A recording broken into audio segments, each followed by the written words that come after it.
When God is invited to lead the year, something powerful happens deep within the human heart. The future may remain unseen, the path may still twist and turn, and questions may still rise, but fear no longer has the final word. Uncertainty loses its grip, not because life suddenly becomes predictable, but because the soul learns to trust the one who holds all things together. A year led by God is not defined by the absence of problems, but by the presence of peace that stands firm even when problems arise.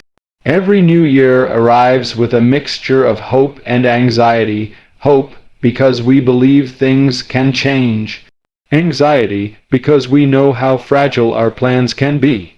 Many people step into a new year carrying invisible weights, unfinished regrets from the past, unresolved pain, broken relationships, financial worries, health concerns, and quiet fears about what tomorrow may bring. The calendar changes, but the heart often remains heavy.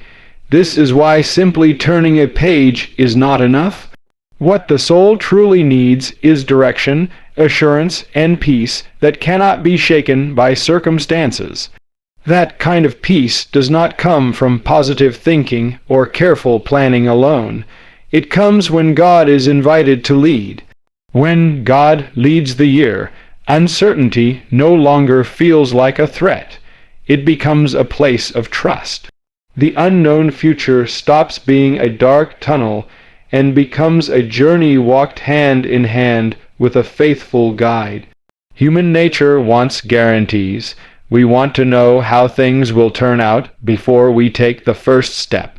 But faith teaches us something deeper, that God rarely reveals the entire map, yet He never fails to provide enough light for the next step.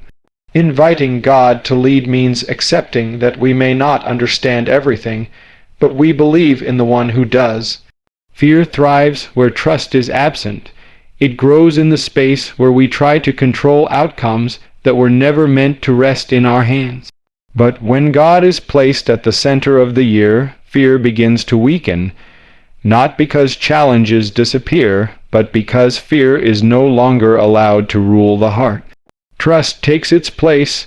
Confidence is no longer built on circumstances, but on God's character, unchanging, faithful, and sovereign. Burdens also find peace when God leads. Life has a way of piling weight upon weight on the human soul. Responsibilities increase, expectations rise, failures whisper accusations, and slowly the heart grows tired.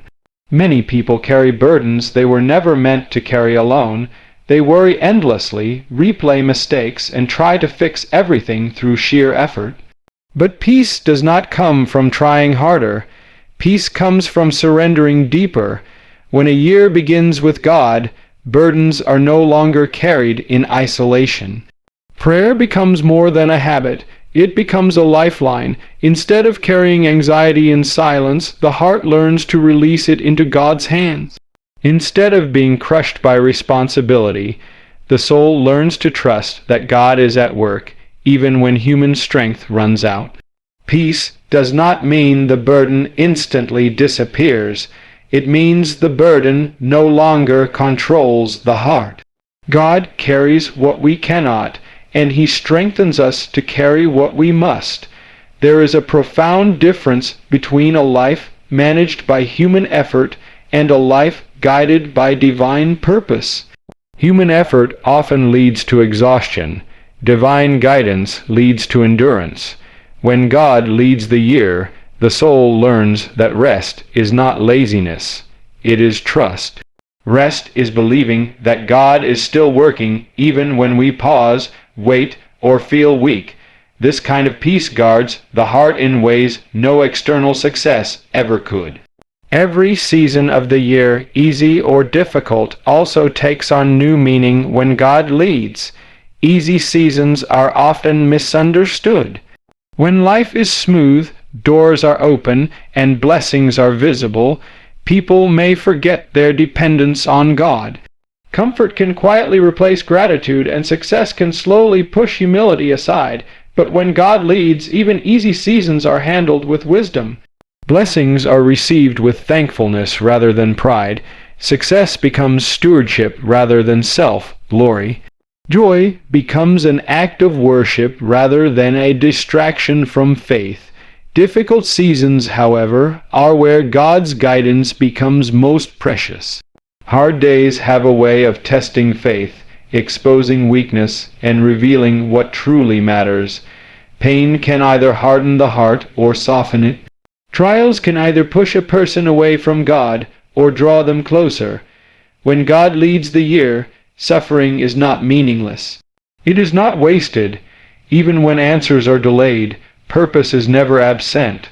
God does not promise a year without storms, but He promises to be present in every storm.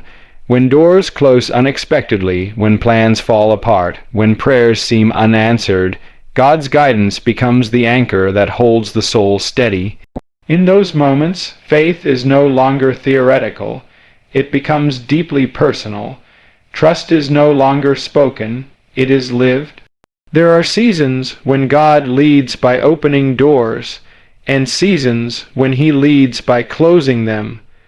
Both are acts of love. Closed doors protect as much as open ones bless. What feels like loss may actually be redirection. What seems like delay may be preparation. When God leads, the heart learns to say, "Even this is part of your purpose." That surrender brings peace that logic alone cannot explain. Inviting God to lead the year also reshapes priorities. Success is no longer measured only by achievements, wealth, or recognition. It is measured by faithfulness, obedience, and spiritual growth. A year led by God may not look impressive to the world, but it is deeply meaningful to the soul. It is marked by quiet victories, patience learned, forgiveness given, character refined, and faith strengthened. Time itself begins to look different. Days are no longer rushed through. They are received as gifts. Moments of prayer are no longer interruptions. They are foundations. Decisions are no longer driven by fear of missing out, but by discernment and wisdom. When God leads, the pace of life may slow, but its depth increases. One of the greatest freedoms of a God-led year is release from the pressure of self-efficiency. The world constantly demands that we be strong, independent, and in control. But faith invites us to admit our limits. It teaches us that weakness is not failure. It is an invitation for God's strength to be revealed. When God leads, the soul no longer pretends to have all the answers. It learns to trust the one who does. Peace also grows through obedience. Many people want God's peace without God's direction. But true peace flows from alignment with His will. When the heart chooses obedience, even when it is difficult, peace follows. Not always immediately, but deeply and lastingly.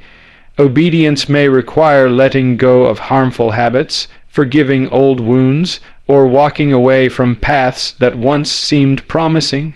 But what is surrendered is always less than what is gained. A year led by God becomes a testimony, not because it is perfect, but because it is purposeful. Looking back, the soul begins to see patterns of grace moments where God protected, provided, redirected, and restored. Even mistakes are met with mercy. Even failures become lessons. Nothing is beyond God's ability to redeem. This kind of year does not happen accidentally. It begins with an intentional invitation. It begins when a heart says, "Lord, lead me," and not partially, not conditionally, but fully. It is a daily choice, renewed again and again. Some days will be filled with strong faith. Other days will require clinging trust. But through it all, God remains faithful. When God leads, prayer becomes more honest. It is no longer about impressive words, but about sincere surrender. Scripture becomes more alive, not just read, but lived. Faith becomes more than belief. It becomes reliance, and hope becomes anchored not in circumstances, but in God's promises. As the year unfolds, there will be moments of laughter and moments of tears. There will be beginnings and endings. There will be growth and pruning, but under God's guidance, every moment fits into a greater story. A story written not by chance but by purpose, not driven by fear but shaped by love. At the end of such a year, success is not measured by how much was accomplished, but by how closely the heart walked with God. Peace is not defined by a lack of problems, but by unwavering trust, and joy is not dependent on outcomes, but on the assurance that God was present in every step. When God is invited to lead the year, uncertainty loses its fear because the future is no longer faced alone. Burdens find peace because the heart learns to release what it cannot control.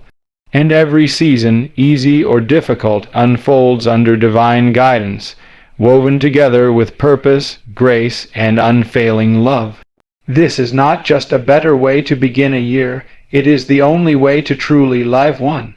As we stand at the threshold of a new year, our hearts are often filled with mixed emotions.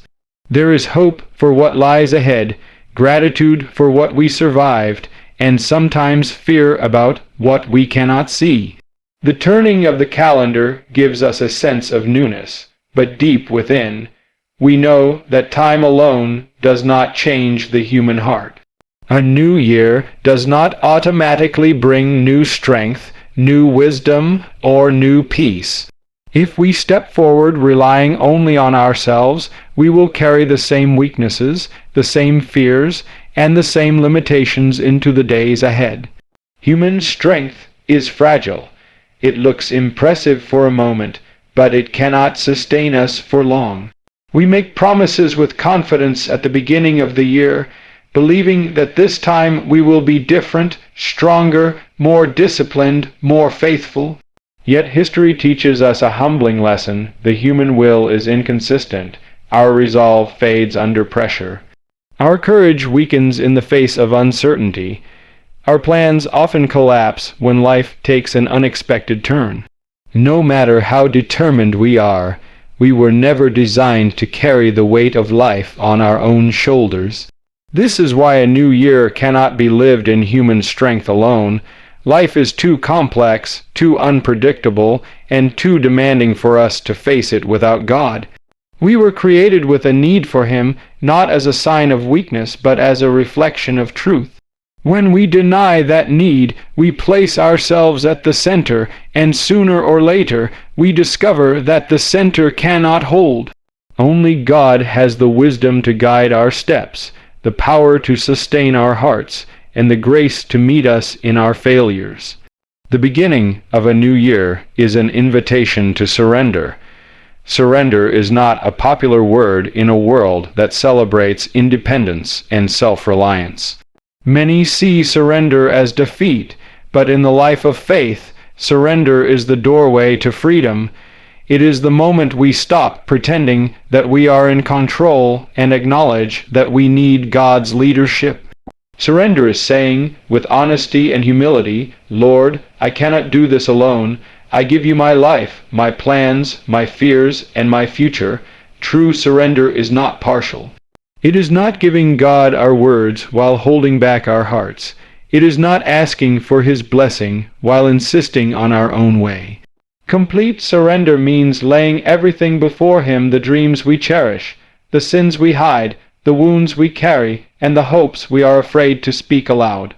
It means trusting that His will, even when it differs from ours, is always wiser and always better. Prayer is the language of that surrender. Prayer is not a ritual reserved for special moments. It is a lifeline for daily living. When we pray, we are not informing God of what He does not know. We are aligning our hearts with His truth. We are admitting our dependence and inviting His presence into every part of our lives. A year that begins without prayer may start with excitement, but it will soon be marked by exhaustion. A year that begins with prayer is anchored in something deeper than circumstances. In prayer, we find clarity when confusion surrounds us. We find peace when anxiety threatens to overwhelm us. We find strength when our own strength has run out. Prayer does not remove every problem, but it changes how we face them. It reminds us that we are not alone, that God hears, and that He cares. When prayer becomes the foundation of our year, we stop reacting to life in fear and start responding with faith.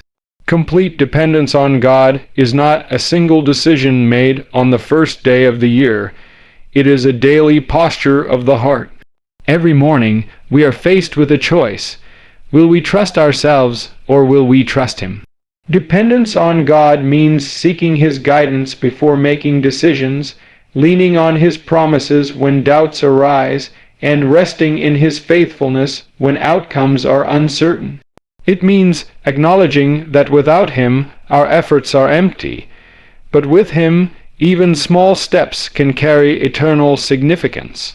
Many people hesitate to depend fully on God because they fear losing control, but control is an illusion we were never meant to hold. Life has a way of reminding us how limited we truly are. Illness, loss, disappointment, and unexpected change reveal the cracks in our self-sufficiency. Dependence on God does not make us passive. It makes us grounded.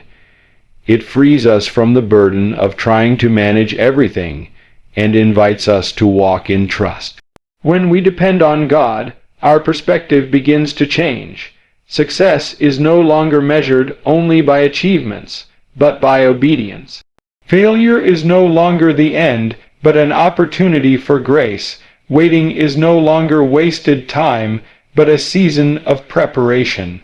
Even suffering takes on a different meaning when we know that God is at work, shaping us, refining us, and drawing us closer to Himself. A new year lived in dependence on God is not free from challenges, but it is rich with purpose. There will still be days of struggle and nights of doubt. There will still be moments when prayers seem unanswered and paths seem unclear.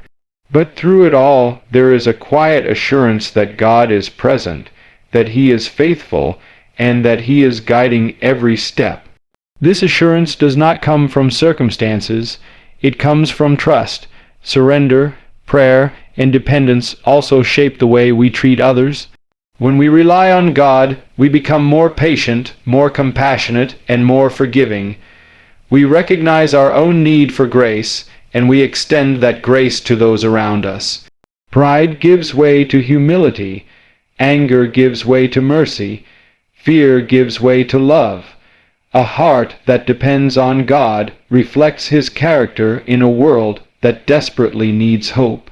As the year unfolds, there will be moments when we are tempted to take control again, to rely on our own understanding, and to push forward without seeking God's guidance. In those moments, we must return to the posture of surrender. Dependence on God is not about perfection, it is about persistence. It is about continually coming back to Him again and again, trusting that His grace is sufficient even when we fall short. The beauty of starting the year with God is that we do not walk alone. He goes before us, preparing the way. He walks beside us, strengthening us. He stands behind us, guarding us. Our role is not to have everything figured out, but to stay close to Him. When we do, even the uncertainties of life lose their power to paralyze us. A new year offers many possibilities, but the greatest gift we can give ourselves is not a list of resolutions, it is a life rooted in God. When surrender shapes our hearts, prayer guides our steps, and dependence defines our choices, the year ahead becomes more than a sequence of days. It becomes a journey of faith. Through joys and trials, victories and setbacks, we learn to trust not in our own strength, but in the One who never fails. In the end, the question is not what we will accomplish this year, but who we will trust. Human strength will always reach its limits, but God's strength has no end. When we begin the year by placing our lives in His hands, we discover a peace that circumstances cannot steal and a hope that time cannot erase. This is the foundation of a life well lived and a year truly begun in the right way.